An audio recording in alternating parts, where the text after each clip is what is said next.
오늘 오예배 나오신 우리 성도님들 모두 주님의 사랑이 가득하시기를 바랍니다.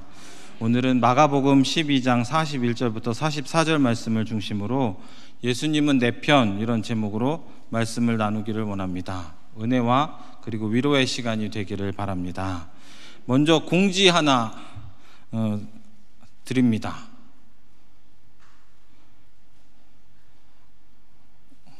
자막을 안 띄워주네요. 자, 네, 안 되나 봐요. 자, 그냥 하겠습니다. 오늘 설교는 헌금 설교가 절대 아님을 미리 말씀을 드립니다. 말씀을 읽고 나서 헌금 설교가겠구나 이런 생각을 하시는 분들이 혹시 있을 수 있는데 그렇지 않습니다. 그럼 시작하도록 하겠습니다. 사인이 안 맞아가지고 예수님께서 헌금함 주위에 앉았습니다. 사람들이 어떻게 헌금을 하는지 보시기 위해서입니다. 미시나에 의하면 사람들이 돈을 던져서 넣을 수 있는 용기가 13개가 설치되어 있었다고 합니다. 그 모양은 트럼펫 모양으로 일부는 특정한 용도로 쓰이는 그런 예물을 드리는 것이었고, 그리고 나머지 일부는 자원하여 드리는 예물로 드릴 수 있도록 되어 있었습니다. 과부는 아마도 후자의 용기에 돈을 넣었을 것입니다. 헌금하는 것을 봅니다. 눈으로도 보이지만 소리로도 들립니다. 많은 동전이 들어가죠. 지금처럼 지폐가 있는 때가 아니니까 그 소리로 짐작할 수가 있습니다. 부자가 헌금을 합니다. 많은 동전을 가지고 헌금을 할 것입니다. 수많은 동전의 이 부딪힘이 생생히 들립니다. 부자는 여럿이 있었다, 오늘 말씀에 되어 있습니다. 여럿의 부자들 사이에서 이제 한 과부가 헌금을 합니다. 2 렙돈을 넣습니다. 당시 동전의 가장 작은 단위가 바로 렙돈입니다. 렙돈 2를 넣습니다. 그리고 이어서 또 다른 부자가 헌금을 하면서 또 수많은 동전을 넣습니다. 그 수많은 동전의 부딪힘의 소리가 또 들립니다. 어쩌면 과부의 이 2 렙돈의 소리는 앞뒤에 이 부자들이 내는 헌금 소리에 묻혀서 안 들렸을 수도 있습니다. 그 찰나에 예수님께서 제자들을 향하여서 말씀을 하시는 것입니다. 43절인데 함께 읽도록 하겠습니다. 시작. 예수께서 제자들을 불러다가 이르시되 내가 진실로 너희에게 이르노니 이 가난한 과부는 헌금함에 넣는 모든 사람보다 많이 넣었도다. 아멘. 그리고 그 이유에 대해서도 말씀하십니다. 44절입니다. 함께 읽습니다. 시작. 그들은 다 그 풍족한 중에 넣었거니와 이 과부는 그 가난한 중에서 자기의 모든 소유 곧 생활비 전부를 넣었느니라 하시니라. 아멘. 그럼 부자는 뭐죠? 부자에 대해서는 별다른 정확한 언급이 없습니다. 그저 가장 많이 넣은 사람이 과부다, 그런 사실을 예수님께서 말씀하십니다. 예수님의 기준은요, 분명히 보여지는 양, 드릴 때에 그 보여지는 양의 많고 적음이 아니었습니다. 예수님의 기준은요, 남은 것이었습니다. 부자들은 풍족한 중에 많이 헌금을 했습니다. 그렇지만 여전히 많이 남았습니다. 하지만 과부는 2 렙돈만 넣었습니다. 한 데나리온이 하루 품삯이죠. 한 데나리온은 100 렙돈이 넘는다 합니다.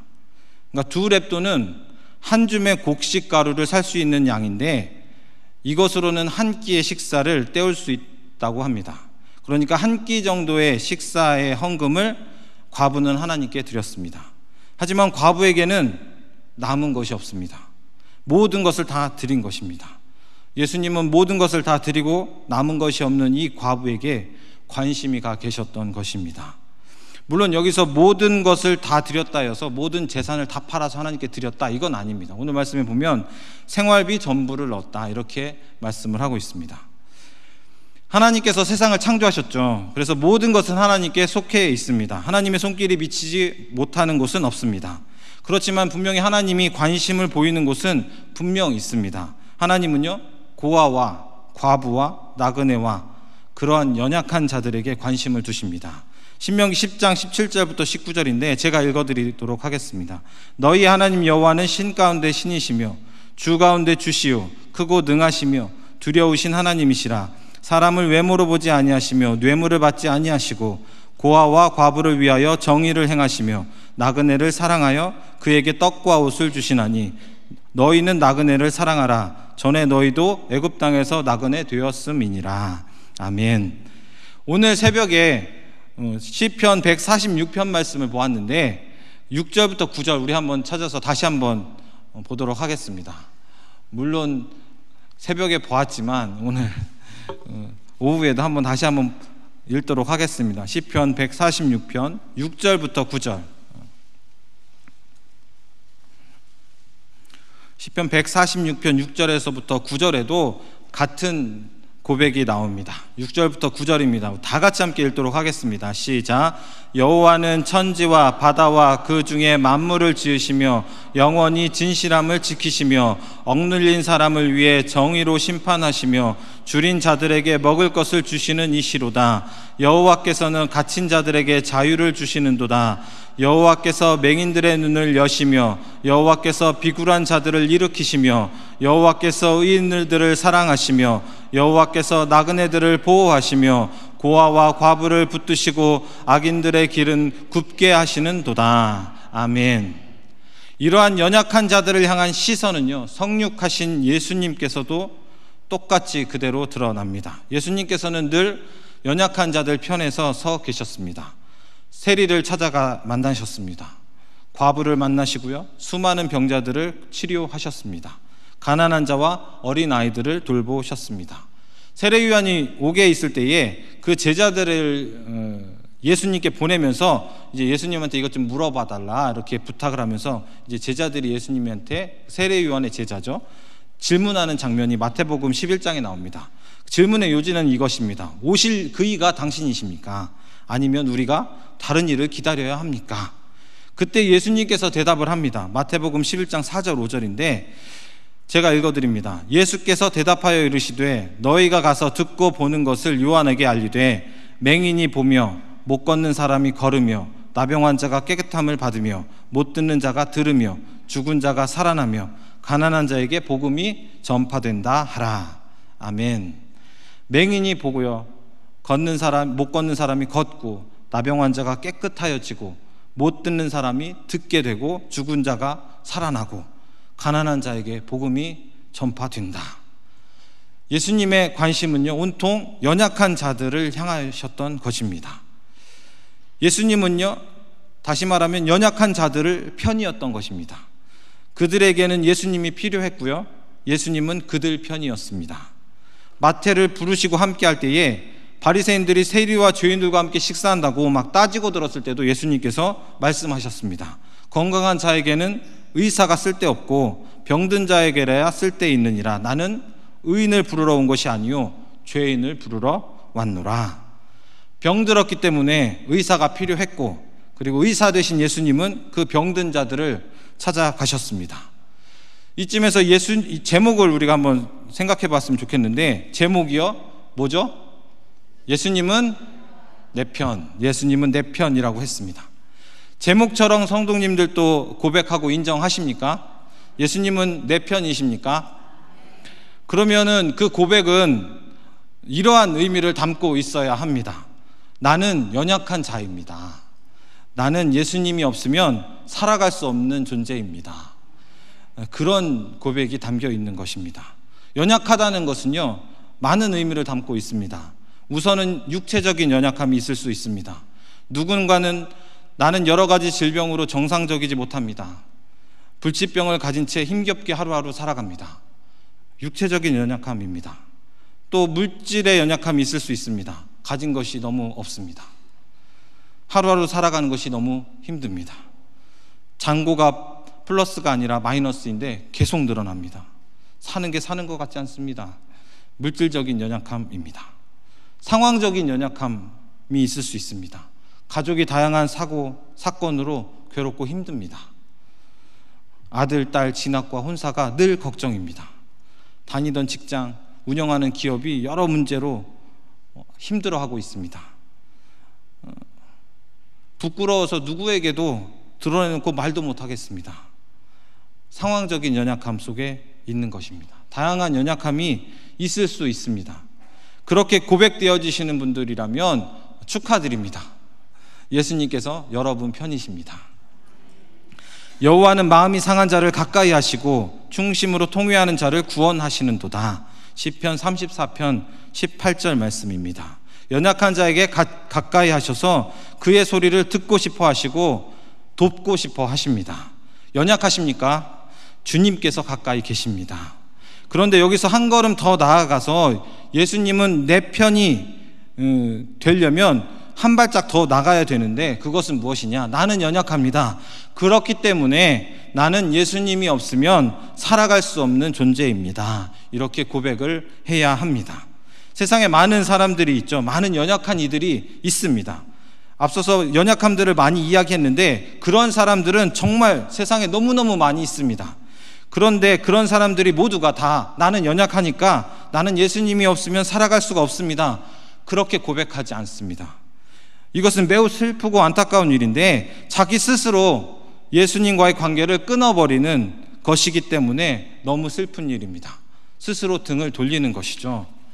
이사야 59장 1절 2절에 말씀합니다. 여호와의 손이 짧아 구원하지 못하심도 아니요 귀가 둔하여 듣지 못하심도 아니라 오직 너희 죄악이 너희와 너희 하나님 사이를 갈라놓았고 너희 죄가 그의 얼굴을 가려서 너희에게서 듣지 않으시게 함이니라. 하나님의 문제가 아니라 사람의 문제입니다. 사람이 눈을 감고 귀를 막고 등을 돌리면서 강력하게 거부하니까 하나님의 은혜가 없는 것입니다. 이것은 다른 표현으로 하면 외적으로, 그러니까 우리가 볼 때에 너무 연약한 존재이지만 스스로 나는 연약하지 않습니다, 그렇게 말하는 것입니다. 하나님의 도움 필요 없습니다, 그렇게 외치는 것입니다. 가장 어리석은 것이죠. 나는 연약한 존재입니다, 주님밖에 나의 구원자가 없습니다, 그렇게 고백해야 됩니다. 우리 성도님들은 그런 고백이 함께 하시는 줄 믿습니다. 그렇다면 가장 중요한 것 하나가 남았습니다. 그것은 무엇이냐? 연약함을 증명하는 일입니다. 소위 말해서 말로만이 아니라, 가식이 아니라 정말 나는 연약합니다, 전적인 주의 도우심이 있어야 살 수 있는 존재입니다, 그것을 나타내야 합니다. 오늘 과부가 그렇게 했습니다. 과부는 어떻게 자신의 연약함을 보였습니까? 바로 헌금함에 2렙돈을 넣음으로 보였습니다. 하나님께 자신의 전부를 드렸습니다. 다른 어려운 이들을 구하는 일에 자신의 전부를 드렸습니다. 그녀는 행동으로 그의 믿음을 보였습니다. 내가 가진 전부를 하나님께 드립니다, 이것으로 다른 어려운 이들을 돕는 데 사용하여 주십시오. 그럼 과부 자신은요? 아무것도 남지 않았는데 무슨 고백이죠? 나는 하나님께 다 드립니다, 나는 가진 것이 없지만 나의 인생은 분명히 하나님께서 책임져 주실 줄 믿습니다. 그러한 믿음의 고백이 담겨 있는 것입니다. 믿음의 고백을 표현한 것입니다. 예수님께서 그 과부의 믿음의 행동을 보셨습니다. 과부는 그의 행동으로 자신의 연약함을 증명했습니다. 확증한 것이죠. 오늘 나오신 우리 성도님들은 어떤 모습입니까? 연약하다고 고백을 하였는데 자신의 연약함을 증명하고 계십니까? 입으로만이 아니라 행동으로 보이시고 있습니까? 하나님은 늘 연약한 자들의 편이신데 진짜 연약한 자가 되어 계십니까? 아니면 그냥 입술로만 연약하다 말하고 있습니까? 과부는요, 자신의 연약함을 2렙돈을 들여서 구제하는 데 넣음으로 증명했다 그랬습니다. 그의 헌금은요, 또 다른 일을 구원하는 데 쓰입니다. 즉 연약한 자가 헌신을 한 것이죠. 오늘 헌신 예배인데, 선교 헌신 예배인데 누가 헌신을 잘할까요? 누가 선교를 잘할까요? 아니면 다른 말로 표현하면 어떤 선교를 주님께서 기뻐하실까요? 오늘 말씀에 비춰보면 과부와 같은 마음으로 드릴 때 주님께서 기뻐하여 주실 줄 믿습니다. 여러분은 자신의 연약함을 어떻게 나타나실 수 있습니까? 나타나고 계십니까? 말씀을 마치고자 합니다. 예수님께서는 연약한 자들의 편이십니다. 나 연약합니다, 그래서 나는 확실히 고백합니다, 예수님은 내 편이라고 나는 고백합니다. 그러면서 다짐하고 결단하고 고백하죠. 나는 오늘 또 살 수 있습니다. 내 앞에 주어진 인생을 살 수 있습니다. 주님께서 내 편이시니까 나는 다시 일어설 수 있습니다. 이러한 믿음의 고백으로 이번 한 주 승리하시는 우리 성도님들 여러분, 성도 여러분들 다 되시기를 바랍니다. 믿음의 고백을 삶으로도 나타나 보이는 그런 인생 사시기를 바랍니다. 기도하겠습니다.